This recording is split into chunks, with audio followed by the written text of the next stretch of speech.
Hello and welcome to CATSweek. I'm Annalise Poorman. On September 22nd, the Bloomington Historic Preservation Commission heard a resubmitted petition from the Kiln Collective for the restoration and vertical expansion of the Showers Brothers Furniture Complex.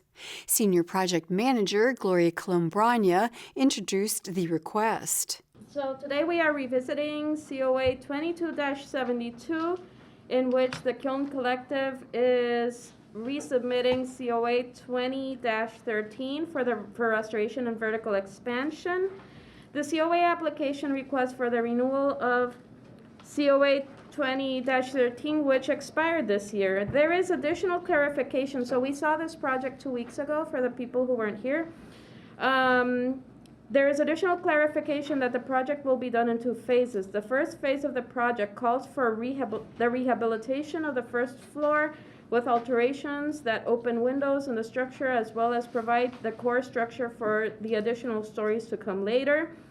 The petitioners have provided renderings, and the second phase, which may or may not take place within the next 2 years, calls for the construction of additional floors according to the submitted plans.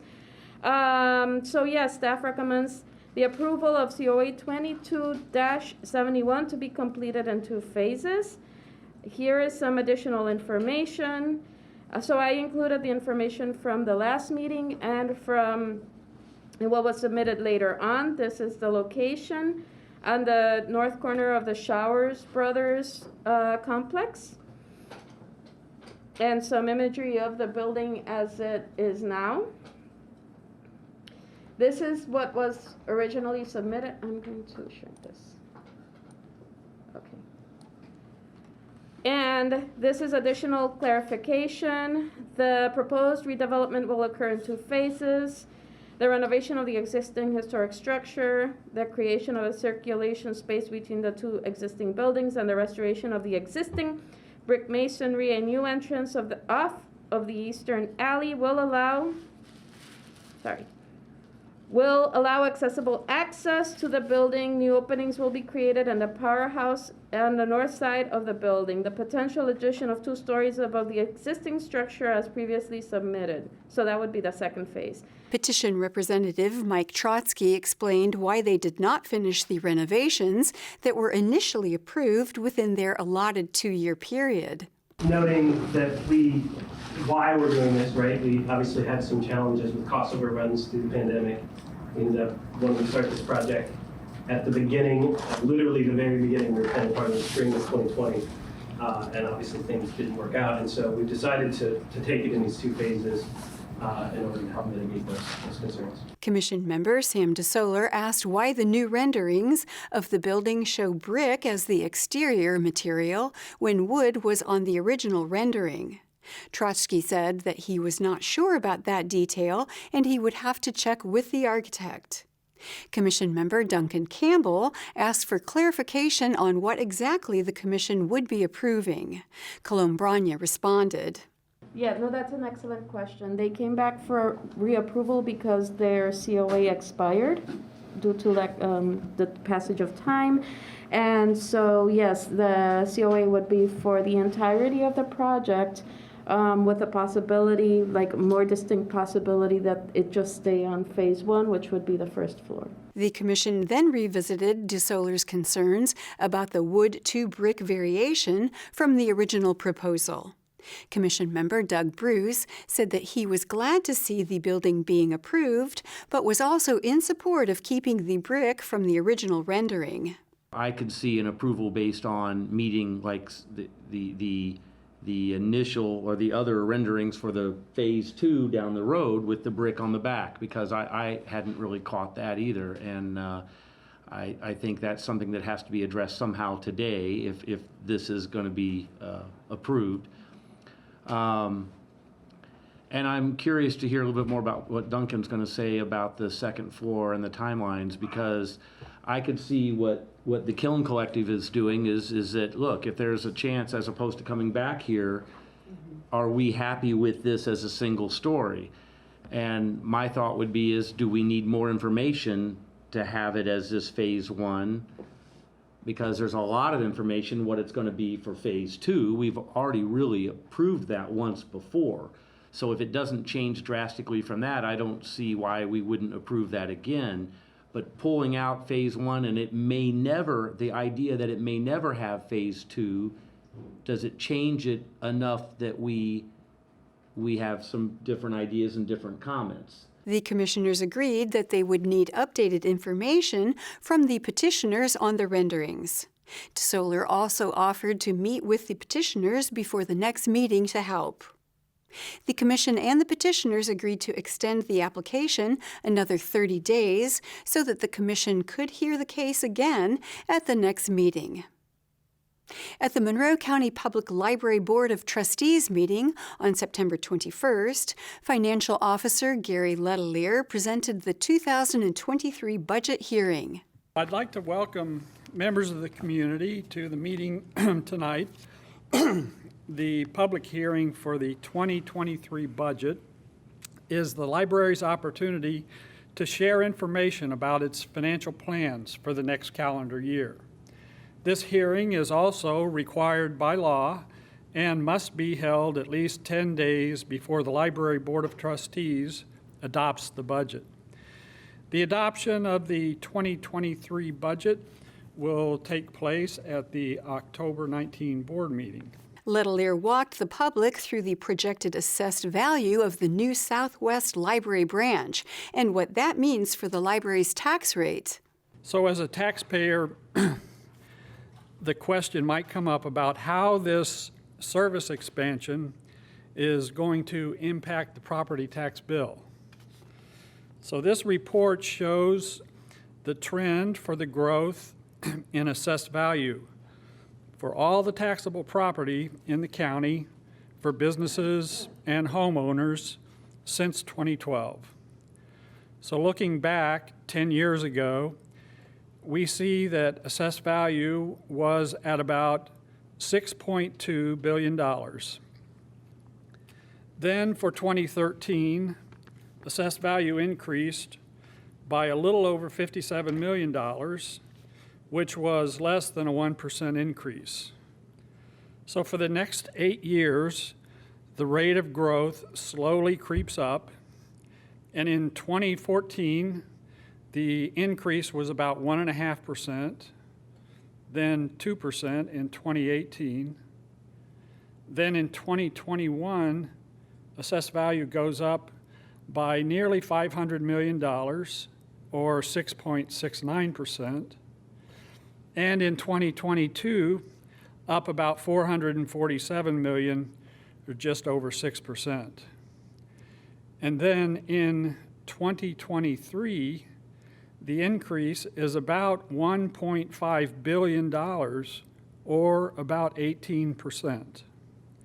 So assessed value has gone up to nearly $10 billion in 2023. This surprisingly large increase in assessed value is driving the library tax rate down.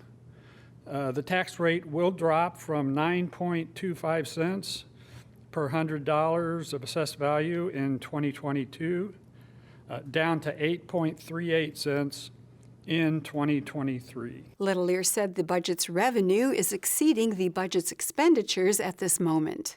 Board member Jamie Burkhart asked about the growth rate and staff's salaries. Letelier responded that he expects Indiana personal income to maintain this increase in the future. COVID did have a pretty big impact on salaries and benefits in terms of. And the other thing I'm wondering is lower. about the continued growth quotient and being, how that's factored in with the market and salaries, and as that starts to cool. You're right. We cannot sustain a growth quotient of 5%. Okay. But So I'm right in thinking in the future, this trend isn't going to continue. so we kind of have to look at that from year to year, and we have quite a bit of time to react in case the growth quotient would do something strange. And luckily, we're in a good position to have that time. Pardon? We're in a good position to have that time according to our budget and our Yes, we financial- are. Yes, we Okay. are. But it's something to consider. But I don't see, for the whole state of Indiana, I don't see anything on the horizon that would, I guess, cause total personal income to not continue to increase Okay. at a pretty good pace.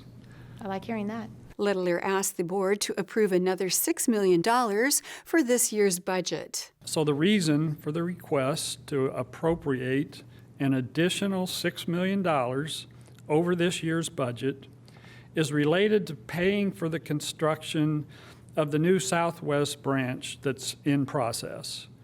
So $5 million will come from the rainy day fund, and $1 million will come from the LRF fund. When the 2022 spending budget was prepared, we had a limit on how much total spending could increase from the previous year. The 2021 total spending budget was about $11.7 million. So for 2022, the maximum percentage increase in the spending budget was limited to 4.3%. And that's the growth quotient. So the 4.3% increase would cover normal operating cost increases. But we knew ahead of time that it would not cover the cost of branch construction. So we had planned on doing this additional appropriation this year. The operating surplus over several years was saved and put in the rainy day fund and the LRF fund. Now we need to withdraw the $6 million accumulated and use it to pay for branch construction. So tonight we are asking the board for approval of this resolution to use $5 million from the rainy day fund and $1 million from the LRF fund for the Southwest branch construction project. So when this public hearing is completed, and the board has approved the resolution, the next step will be to go to the county council in October and ask for their approval. The board unanimously approved the appropriation from the Rainy Day Fund. And we'll have more CATSweek after this message. For hurting families in Monroe County. A contribution to children who are vulnerable and in need of an advocate. A staff that goes above and beyond to support and advocate for children in need of services. The web of remarkable people who are dealing with difficult situations.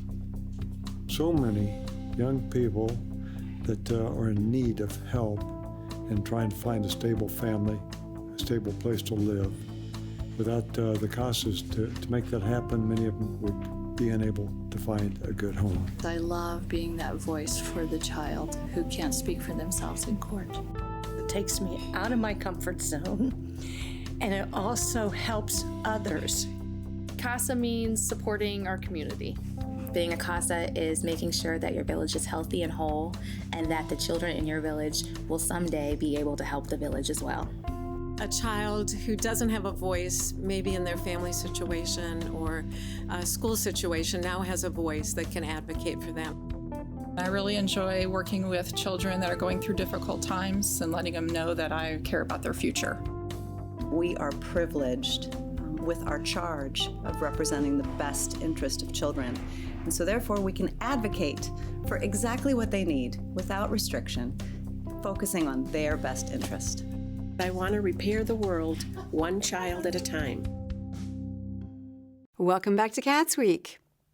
On the 21st of September, the Monroe County Commissioners heard from County Council member Jeff McKim about an agreement with the Bloomington Economic Development Commission. McKim said the agreement would enable the commission to provide their services to the county. President Julie Thomas said she had reservations about the agreement.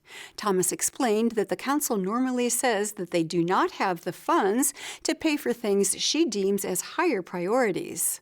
I'm really hesitant because we're often told when we come to council that there isn't money for things that we feel the county needs, and that it makes it hard for me to be willing to say, well, sure, let's do this. Because we're going to come back and hear something about how the council cannot afford or Monroe County cannot afford. I also don't like the fact that this is a year-to-year open-ended agreement, because it says the terms of the agreement through December 31st, 2022, which is fine, but then it says it automatically renews. And granted, it is September now. And I don't think it would be fair to say, give us a report in January, if we do this. So the only way I would support this is to do a trial run to see what really changes in a year.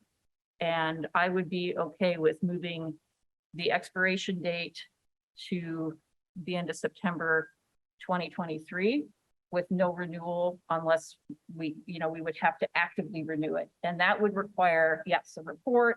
How is this month? How is this focus on Monroe County? Do we feel like we have more of a voice when we're there? I just don't, that's the only way I can support this. And I don't know how my colleagues feel about that. Commissioner Penny Giffens explained that she is not against supporting the Bloomington Economic Development Commission. However, she said she would prefer to only commit to a one-year agreement to see if it benefits Monroe County, and then decide from there if they would like to continue the partnership. I attend the BEDC meetings. I am there. I know that they are working hard on a lot of different things that do impact Monroe County and the residents. So I'm not against supporting them, but I feel like we already pay $10,000 for the two memberships that we have, and so yeah, I'm much more comfortable with making this a one-year approval, and then going back to review what's. During public comment, Director of Advocacy and Public Policy at the Bloomington Chamber of Commerce, Chris M.G., said he supported the agreement. I'm here today to support this agreement as it currently states. Along with the Chamber, the BEDC is an essential component to sustainable growth and quality of place in this community. The BEDC continues to work tirelessly to enable the retention and expansion of industries here. Their team is invaluable in shepherding the recent Catalan expansion that invested $350 million in this community with 1,000 jobs at $32 an hour. Their Kickstart program was fundamentally kickstarted the entrepreneur movement here that culminated in the Dimension Mill, providing the largest startup ecosystem in the state. The Chamber looks forward to collaborating with them in their economic vitality project. This countywide endeavor will look at our existing efforts and address those gaps in the economic development strategies. While we both have the Bloomington namesake, you must remember Bloomington is Monroe County and Monroe County is Bloomington. BEDC looks to enhance the entire community. Thank you for your time tonight. County Council member Jennifer Crossley also spoke in support of the agreement during public comment. I definitely want to come in and express my support and gratitude to Councilor McKim and Ms. Pearl for their work on this. And I strongly support this and urge for our commissioners to do the same as well. I had previously had a chance to sit on one of the meetings for the BEDC, and I see the work that is vital and necessary that they are doing and would love to continue to work with this. The work of the BEDC is to foster and implement community needs such as better quality of life, housing, and other needs related to the economic development of Bloomington. We've heard today several times, and the previous speaker just mentioned, we always hear Monroe County isn't Bloomington, or not like the city, but in ways we are definitely different. But the needs that we have that I just addressed out or earlier are the same, such as quality of life, housing. All of those things are no different than in Monroe County as in Bloomington as well. If some of our constituents, as we are elected officials and leaders of Monroe County, some of our constituents are a part of the city, and it makes sense to partner with BEDC. I thank you for your time, and I strongly urge you to approve this. The commissioners approved the agreement with the Bloomington Economic Development Commission by a 2-0-1 vote, with Julie Thomas abstaining. The Bloomington City Council heard from Mary Morgan, Director of Housing Security and Heading Home of South Central Indiana, at their meeting on September 21st. Morgan reported on the progress that Heading Home has made in counties around Indiana since her induction in December of 2021. Morgan discussed some of the group's initial goals in combating homelessness. It's a relatively small population, but it'll kind of allow us to work through the system to tackle eventually larger populations such as families, youth, and chronic homelessness. Councilmember Matt Flaherty discussed some of the benefits of the proposed Resolution 2217, which consists of a large-scale rezoning in Bloomington, and how that may affect development standards for the Hopewell neighborhood. Talking about, mixed-use mobility options, access to amenities, livability, good social fabric, all that are part of what goes into principles of compact urban form, which is called out in the resolution, as well as pedestrian scale design. I would encourage Mr. Stafford and others of interest who are interested to advocate or participate in this process as it works its way through the Plan Commission and back to Council in terms of getting to those details of what the actual language is in code. Next, the Council heard from the Citizens Redistricting Commission Chair Alex Semchuk, who presented their recommendations for new district maps. Many of the considerations that we undertook were already explained by Attorney Lucas, primarily making sure that we had a distribution of population as equally as possible amongst the 6 districts. The map that we are recommending has a 7% deviation, which is much smaller than what the current districts represent and smaller from the map that is currently used that was recommended in the 20-teens. Compactness as well was mentioned, so we tried to make the districts as contiguous as possible while eliminating as many, probably not all of them, but as many strange shapes and reaches and things like that from the districts. And we also made it a point to try to avoid splitting communities where possible. I think the community that we had the most discussion over was probably the Elm Heights community, which under the current map is split into 3 completely different districts.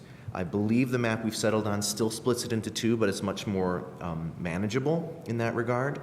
And I believe we were able to limit other breaks of communities within the map as well. So you have the proposal before you, and I'm willing to entertain any questions you may have. Semchuk explained how they decided to district the Indiana University student population due to changes in population density. We never decided that we needed to put the entire, or at least the majority of the student population in its own district, because that would be fairly improbable to do. But it was never an intention to say the areas that are mostly students need to be in a singular district. The Council will continue to discuss the district maps at their next meeting. And we'll have more CATSweek after this message. I'm at risk of thinking there's just no point in trying. I'm at risk of looking in the mirror and hating what I see. I'm at risk of being told not to tell. But with Girls Inc. in my corner, I will not be another statistic. I will fight for myself. with you in my corner, I will win. Fuel her fire and she will change the world. Girls Inc. Welcome back to CATSweek. On September 19th at the Richland Bean Blossom School Board meeting, board members considered a general operating bond. Assistant Superintendent Matt Irwin said the bond would help with existing needs in the school corporation. So main themes of it are HVAC upgrades and repairs, technology upgrades and repairs, backup power upgrades, general remodeling and capital improvements, amongst other capital needs of the school corporation as they come up through that process. And so again, putting that in that 1028 allows us to be flexible with those funds and to continue to address the most important pressing things that we have with this bond issue. Bond counsel Jacob McClellan explained that the bonds would not exceed $5 million. He outlined that board members were undergoing the authorization step for the general obligation bond. The authorizations, again, they'll authorize bonds in an amount not to exceed $5 million with a rate not to exceed 5% and a final maturity not to exceed December 31st of 2028. As I referenced, these will be direct general obligations. So I know in the past you all have issued bonds through your building corporation. This is a direct obligation. That's why the approvals are a little bit simpler. And the process is slightly different than some of those. After the closing or after the sale of the bonds, as we have in the past, we'll get together a signature package. We'll get that to Matt, and we'll get draft documents to Christine for her to review as well. And then we'll have 2 weeks between the pricing and closing, and then your funds will be available. Irwin explained why he believes the bonds are needed for the school corporation. Again, we did the facility study through the spring of this year where we partnered with Lancer Plus BB and Skillman Corporation, where they came in and looked at all of our facilities corporation-wide and identified existing needs that we have across the corporation. But again, these HVAC, technological upgrades, the remodeling, and again, at the work session, I gave you that document that listed a whole bunch of the things that we would hope to knock off with that. These are things that have to do with the learning environment and making sure that our kids have the educational tools that they need to be successful in today's world. And so again, that's where the need comes from. It comes from the things that we've done as far as gathering information to look at what's going on around the corporation, but also knowing the age of some of the equipment to make sure that our buildings are heated and cooled and ventilated the way that they're supposed to be, and our kids have access to the educational tools that they need to be successful learners, not only while they're in our building, but someday out in the real world. Managing Director for the Indiana Finance Office of Stiefel walked through the school corporation's financial situation in light of the GO bonds. As you can see, you're set up well for the future.